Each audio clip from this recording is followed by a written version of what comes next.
Am I the asshole for not pretending that a gift was from my ex-wife or reminding her it was the kid's birthday? I used to be married a few years ago. It was not a happy marriage and we divorced.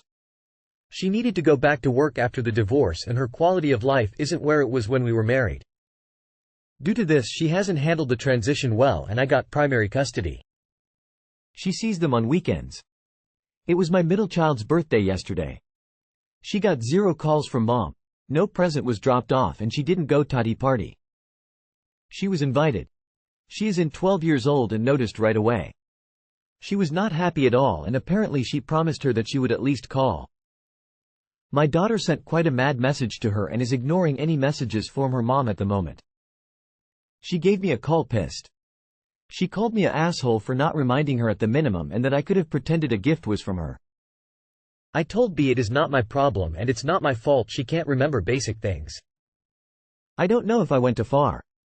How is it your fault she hasn't got her own daughter's birthday locked in? Hell, I can remember B days from distant friends and old colleagues.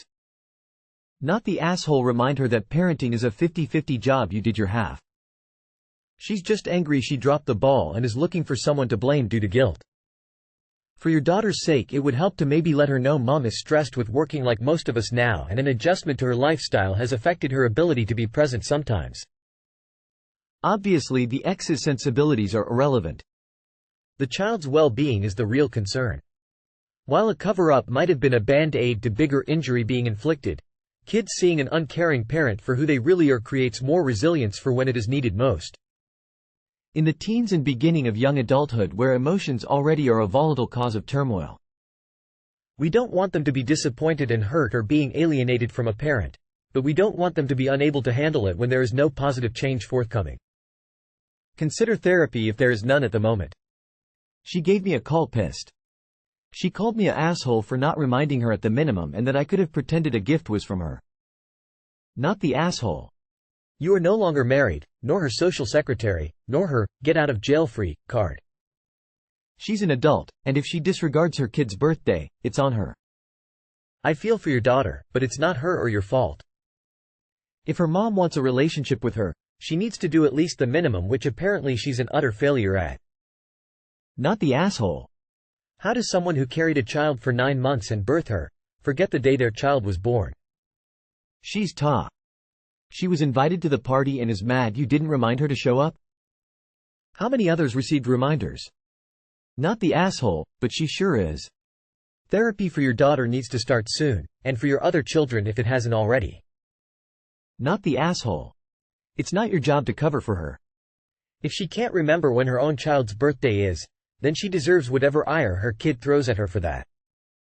It takes 0 effort to put a calendar reminder in her phone. She even got an invite to the party, which should have been all the reminder she needed. X is just mad that her daughter has receipts for any future claims that she wasn't there for her kids when they were growing up. Am I the asshole for reminding my friend that she married for intelligence and look where it got her? I, 35F, met my husband Vince, 36M, after he saved me from drowning at a pool party when I was 18. I took him out for lunch the following week to thank him for saving me, and we soon fell in love and began dating. At the time, Vince worked a blue-collar job while I was studying in university. We ended up getting married and Vince supported me throughout my entire education up until I got my PhD. Vince always told me that he wanted to study in university but had learning disabilities that made it difficult for him to study in a classroom. At times he was embarrassed by the fact that he had to work twice as hard compared to people around him, but I always found that to be admirable about him. When I finished my studies and got a well-paying job, I convinced Vince to give his dream of studying another go. Last year he was finally accepted into a nursing program at our local university. He is working hard to achieve his dream and I'm incredibly proud of him. Last week my friend Alba, 36F, came to visit with her son so our children could play together. Alba was my roommate during my first year in university. She began dating her husband Leo around the same time I started dating Vince. Leo was an obnoxious law student who later on became an even more obnoxious attorney. He was a know-it-all who prided himself on his intelligence, which for some reason attracted Alba. At the time, Alba would sometimes tease me that I could do better than Vince, and would offer to set me up with one of Leo's law school buddies, but I would always refuse and she eventually dropped the subject. Alba and Leo are currently going through a nasty divorce that stems from him cheating on her. Quite frankly, he is dragging her through the mud and is using connections to try and leave her as penniless as possible. As we were chatting and catching up, Alba began to express concern over the fact that my eldest son, 7M, was recently diagnosed with dyslexia. Alba began telling me how she is worried that my son will be academically challenged like his father and what that could entail for his future. Before I could respond, she told me how I should have married someone smart while I had the chance so I would have kids like hers. Alba's son is an incredibly bright boy and a straight A student. I told Alba her advice was unnecessary and reminded her where marrying for intelligence got her. I then proceeded to tell her that I would rather have my son grow up to be an honest, hard-working person like his father than an academically gifted jerk who wasn't smart enough to know sleeping with his secretary could have consequences on his marriage like her husband. Alba was deeply hurt by what I've said and stormed out with her son. Some mutual friends are now chiming in and are telling me that I was too harsh on Alba for using her failing marriage to prove my point and should apologize. Okay, can I just say that intelligence doesn't have anything to do with dyslexia? That incredibly intelligent people can have it? And they can also have other learning disorders or be kinetic learners? Because for her to say that your husband isn't intelligent is just a level of assholery that's completely unacceptable. Having an education versus no education is also not a measure of intelligence. Trust me. I have a PhD too. I also know a lot of brilliant people without college diplomas. Now that my rant is over. Not the asshole, and while certainly you should be concerned if your child has a learning disability and you should pursue support for him, that doesn't make him stupid or otherwise lacking. She insults your husband and your son and then gets mad when you point out that the qualities that she seems to think are lacking are the same ones that got going through a really bad divorce. You are not harsh enough. Not the asshole, and you don't need friends like her? Just chiming in to say that your husband sounds amazing, and I hope he thrives in his nursing program. Totally not the asshole. Not the asshole. She lobbed the first grenade. Pretending to profess concern for your son and basically blaming any issues on your husband, and literally saying you shouldn't have married your husband nor had your kid. And married someone else and had a different, better, kid. That's awful.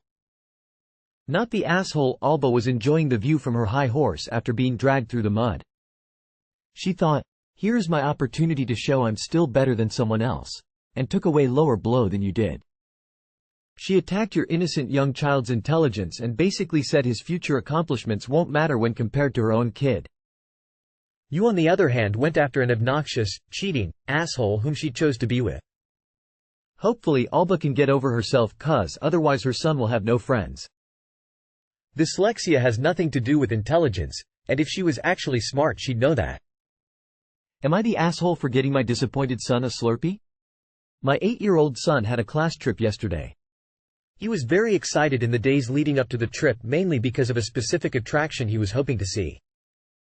Unfortunately, the attraction is closed for renovations for the next couple of months, so he didn't get to see it. Though there were other things he liked and enjoyed, he was still super disappointed. When he got home, I asked him how the trip was, and he told me how disappointed he was that the thing he was most looking forward to wasn't available. I felt sorry for him. That sucks. And it was a nice day and we lived 3 blocks away from a 7-Eleven, so I offered to take him for a Slurpee and he agreed. While it didn't make up for everything, it made his day a little bit better, and I was happy I could do that with such a simple little gesture. Well, my husband thinks I was wrong because kids need to learn how to manage disappointment and I didn't give him that chance. I would agree if, say, I had taken him to Target and bought $100 worth of toys. Or, say, called the place and reamed them out for being disappointing. But it's just a Slurpee, it costs a little over $1 and is close to home, so not some big production. It is in no way proportional to the disappointment, it was just a small thing to uplift his day a little.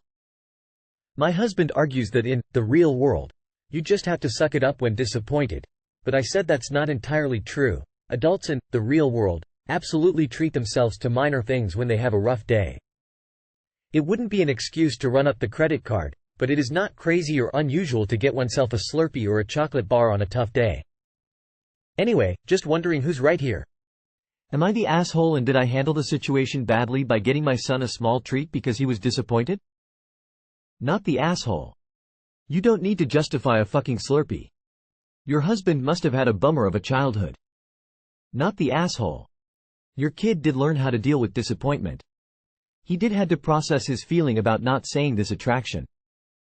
And what your son learned is that he can always count on you to be an attentive ear when something is wrong in his life, and that while you can't fix the whole world for him, you will always try to make it better.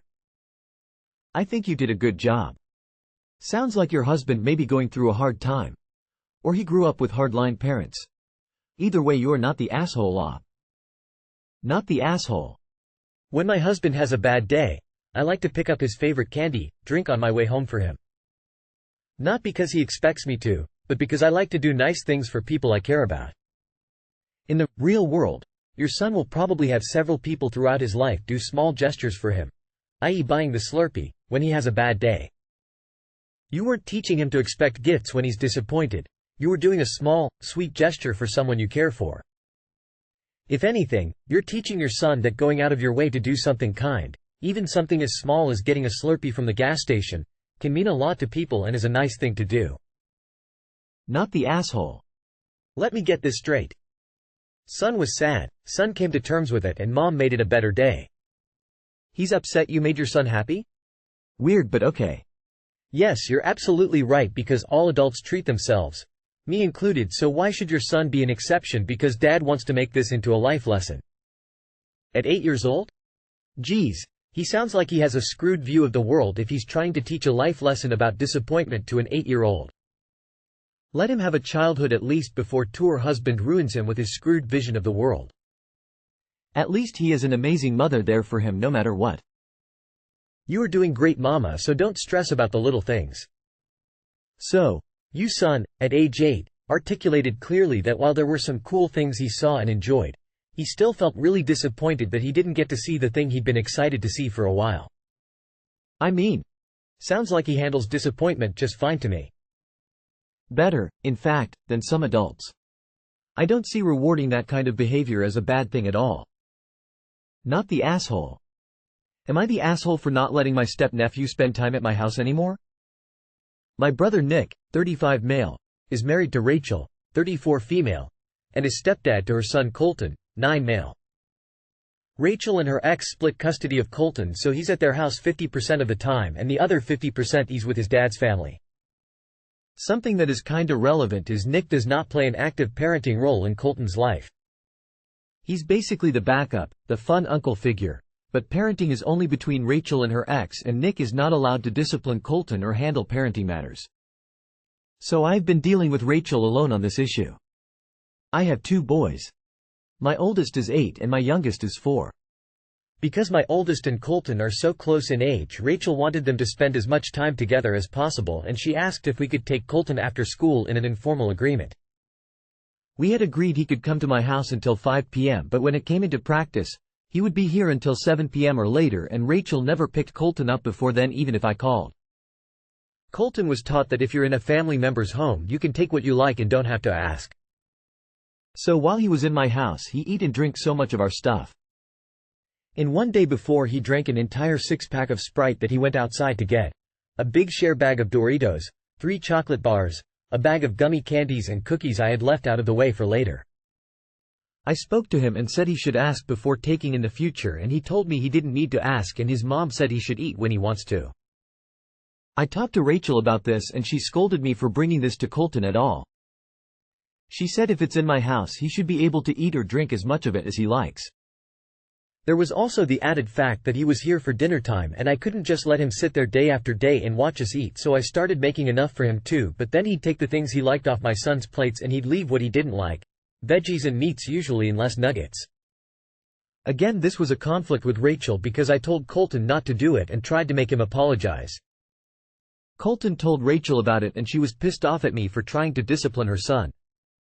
I tried for a few weeks but it wasn't working, and so I pulled the plug on him being here. And now I say no, and I have told her he can't spend time at my house anymore. Rachel told me if he was my real nephew I wouldn't dismiss Colton so quickly. She also told me I'm taking my issues with her out on him and he's sad he can't spend time with his bestie cousin anymore. Am I the asshole? Not the asshole, it sounds like you gave him a chance, and his mom a chance, and she was ungrateful and never disciplined him at all. Not the asshole. Have you gone to her house and emptied her fridge, freezer and pantry yet? On a week the kid is with his dad. Since you are family you don't have to ask and can take whatever you want, right? Or at a family event, wait until she has a plate of food and just take it off her? Because family, right? She is ridiculously entitled and refusing to parent her ridiculously entitled child. He is far too old to be acting that way. Just how much was she paying you for the after-school childcare? How much extra for the additional 2 hours a day that she was late picking up her child? Not the asshole. Rachel told me if he was my real nephew I wouldn't dismiss Colton so quickly. You aren't dismissing Colton. You are not allowing Colton access to your home because his mother refuses to parent him. Rachel is demanding that you allow her to set the rules for your home, and that is not acceptable. This has nothing to do with family, or any of those other things people try to use to excuse rude, unfair and entitled behavior. You can't safely supervise and guide a child who you have no authority over, so he can't be in your custody without being supervised by a responsible adult. Sadly, it appears that Colton doesn't have anyone in that role. Poor kid. Not the asshole, real or step, you have no obligation to Colton. If Rachel and Nick don't parent, and you aren't allowed to, Colton's in for a world of hurts as he grows up, but it doesn't mean that you have to put up with it. He's a poor influence on your kids, and disruptive to your family. I also doubt whether your son thinks Colton is his bestie. Not the asshole. You can't have a child in your home and not be allowed to enforce your home rules with him. His mother sounds ridiculous. She better start teaching him how to be a polite guest if she wants her son to be welcome anywhere. Not the asshole, I've done that before to a niece. She is rude, grabs things, rude to adults, etc. She's 11, so not too young to know better. One time I corrected her and her mom tried to go off on me. I just told her that I am not there to teach her kids manners, she should teach her, and I am not part of her family team, as she calls it. I also let her know that I told my child that if someone is rude, mean to her, she has a right not to engage with them and no longer play with them, regardless if they are cousins or not. That kind of freaked her out because, surprise surprise, her kid has no friends. She's a bit better now but still rude.